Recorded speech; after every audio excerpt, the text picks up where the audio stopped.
Par politique monétaire européenne, disais-je, joue plutôt le rôle de la Banque centrale européenne. Les économistes, les observateurs, les marchés financiers, bien sûr, tout le monde était les yeux rivés vers Francfort aujourd'hui, comme tous les mois. Il y a une réunion de la Banque centrale européenne avec les annonces en matière de taux d'intérêt.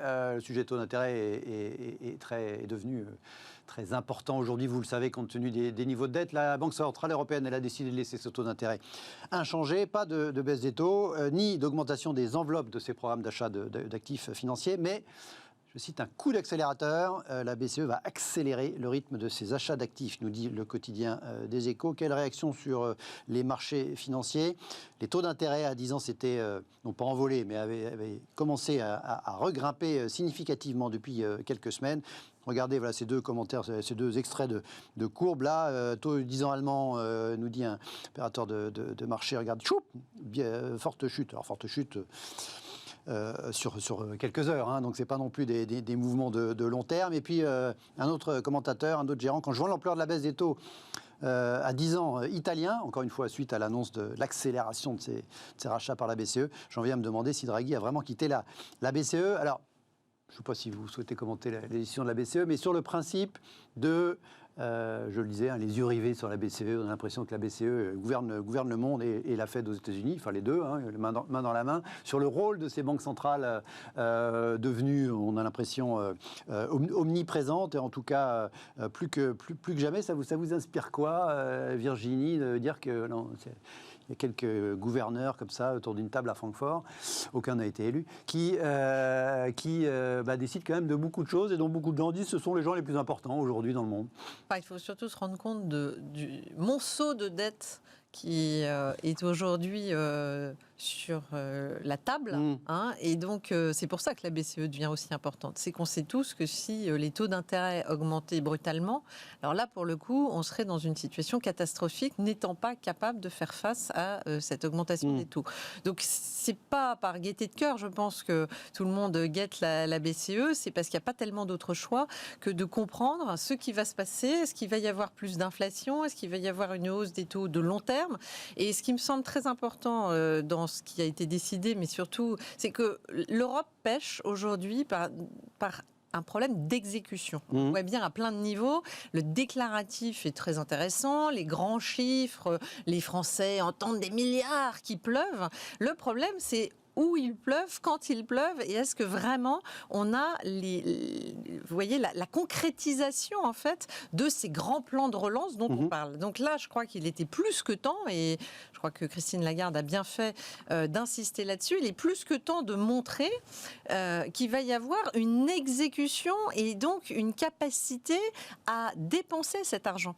Quand on regarde ce qui se passe aux États-Unis et les 1900 milliards de Joe Biden, ce qui est intéressant, c'est qu'on voit qu'il flèche sur de l'investissement. Et d'abord, le premier des investissements, c'est les vaccins. C'est de rappeler que investir... Les grosses enveloppes sur les vaccins et la santé. Oui. Mais ça, c'est investir dans l'économie parce qu'on résout un problème tout de suite. Malheureusement, l'Europe a fait exactement le contraire, en pinaillant sur les prix des doses et en décalant du coup la vaccination, voire en appauvrissant la capacité de l'Europe à se faire vacciner vite. Et on voit bien qu'on est à la remorque du monde, et en plus, la France est à la remorque de l'Europe. Et ça, c'est dramatique parce que ça va gréver notre reprise économique. Alors que flécher de l'argent sur de l'investissement qui lui permet le redémarrage de l'économie, ça c'est intéressant. On a aux États-Unis aussi une forte enveloppe dédiée à la formation, parce que c'est ça aussi qui va être capital pour le redémarrage et sur l'investissement en général. Donc moi je crois qu'aujourd'hui, en tout cas, tout le monde attendait non seulement des annonces, mais derrière un plan d'exécution, parce qu'il n'est pas tout de parler de milliards, il faut voir où ils sont fléchés, comment ils sont dépensés et à quelle rapidité ils sont investis, parce que c'est ça qui va nous permettre de sortir du marasme. Alors l'exécution pour la Banque centrale, c'est des rachats d'actifs qui permettent de maintenir les taux d'intérêt à bas coût, qui permet aux États de s'endetter et donc d'alimenter des plans de relance. Sur le rôle de la BCE et puis de la Fed aux États-Unis d'ailleurs, c'est un peu du même rôle.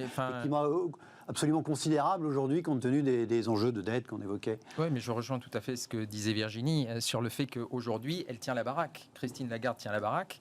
On voit bien que l'Europe est à la traîne, non seulement dans l'exécution du plan de relance, mais aussi donc dans le redémarrage de son économie. Donc il faut absolument éviter une remontée des taux, et d'un point de vue technique, un petit peu importé des États-Unis. Donc il était normal qu'elle prenne cette décision. Et après, il y a des risques d'inflation, mais qui vont être, je pense, potentiellement jugulés au cours du temps. N'oublions pas cependant que la BCE, quand elle rachète de la dette, ou des actifs, elle crée de la monnaie et que c'est fondateur d'inégalités. Donc je pense qu'il va y avoir cette question des inégalités. D'inégalités parce que l'inflation des actifs, et d'abord les actifs financiers et immobiliers, les actifs financiers, les actions, l'immobilier, etc. Évidemment, ça ne concerne pas les plus précaires d'entre nous. On a vu que le CAC était remonté à 6 000 points hier, ou des choses comme ça. Donc, ce matin, aujourd'hui.